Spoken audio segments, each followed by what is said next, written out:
இப்படி நடக்கும்னு நான் நினச்சி கூட பார்க்கல. ஹோம் லோனுக்கு டியூ டேட் வந்துருச்சு. காலையிலேருந்து ஒரு 10 ஃபோனுக்கு மேலே பண்ணியிருப்பாரு. ஹோம் லோன் கட்டுங்க தம்பி அப்படின்னு. நான் எடுக்கவே இல்ல. ஏன்னா ரூ. 6,110 சேர்க்கணும். 2 நாளுக்கு முன்னாடி தான் தீபாவளி. நேத்து மழை பெஞ்சதுனால வேலைக்கு போகல. கடையில வியாபாரம் பார்த்து தான் மிச்ச அமௌண்ட்ட சேர்க்க போறோம். என்ட்ட ரூ. 2,250 எவ்வளோ சம்திங் தான் இருக்கு. ரூ. 4,400 மேல சேர்க்கணும். ரூ. 4,000 சேர்க்கறதுக்காக வெள்ளனாவே வேலைக்கு வந்துட்டோம்.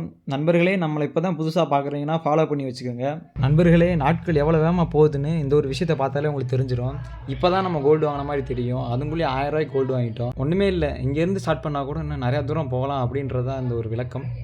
இருக்கிற எல்லா பலகையும் தூக்கி சைடு வச்சுட்டு அதுக்கப்புறம் ஷீட்டுக்கு ஆயில் தட ஆரம்பிச்சுட்டு அதுக்கப்புறம் கம்பியை கட்ட ஆரம்பிச்சிட்டோம். நாளைக்கு காங்கிரீட் போட்டே ஆகணும் அப்படின்ற ஓனரோட வேண்டுகோளை ஏற்று வேகமாக வேலையை பார்த்துட்டு இருந்தோம். நண்பர்களே, 2200 ப்ளஸ் இன்னைக்கு சம்பளம் 800, 3000 நம்ம கையில் இருக்குது. நம்ம இன்னும் 3110 சேர்க்கணும். அப்புறம் எல்லாத்தையும் கட்டி முடிச்சுட்டு இப்படி ஃபினிஷ் பண்ணி கொடுத்துருந்தோம். இதே சைட்டில் கொஞ்சம் பிரிக்கிற வேலை இருந்துச்சு, அதையும் பிரித்து 6 மணி ஆயிடுச்சு. விளக்கை ஏற்றிட்டு வீட்டுக்கு வந்துட்டோம். இந்த விளக்கு பேர் என்னன்னு தெரிஞ்சால் கமெண்ட் பண்ணுங்கள். இந்த ஹோம் லோன் வீடியோ மட்டும் பார்ட் 2 இருக்குது. அப்புறம் எல்லோரும் சாப்பிட்டு தூங்க, மகிழ்ச்சியாக இருங்க. Bye bye, see you.